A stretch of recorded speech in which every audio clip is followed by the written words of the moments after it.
देवा, मी तुला लोटांगण घालेन, तुझं वंदन करेन, या डोळ्यांनी फक्त तुझंच रूप बघेन, तुला आलिंगन करेन, तुझी पूजा करेन, मनोभावाने तुला ओवाळेन, असं म्हणतो ना आपण प्रत्येक पूजेनंतर.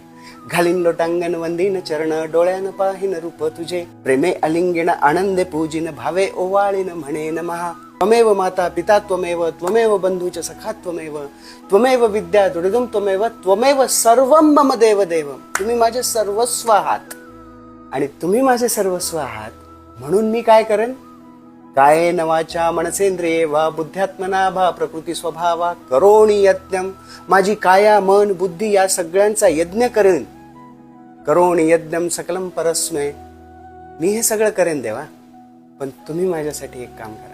मी हे जे तुम्हाला सगळं काही अर्पण केलं, नारायणाय समर्पयामि. तुम्ही हे सगळं नारायणाला अर्पण करा. मग देव विचारेल, नारायण कोण?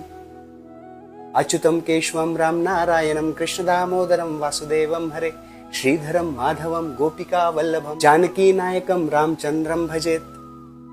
हे ते प्रभू रामचंद्र, हे ते कृष्ण, हे नारायण आहेत, अच्युत आहेत, केशव आहेत, माधव आहेत. त्यांच्या चरणी सगळं काही अर्पण करा. आणि अर्पण करण्याची विधी, हरे राम राम राम हरे हरे, हरे कृष्ण कृष्ण कृष्ण हरे हरे. आपण देवाला प्रार्थना करतोय की मी जी तुमची पूजा अर्चना करतोय ती तुम्ही कृष्णाला अर्पित करा. हरे कृष्ण महामंत्राचं नामस्मरण करून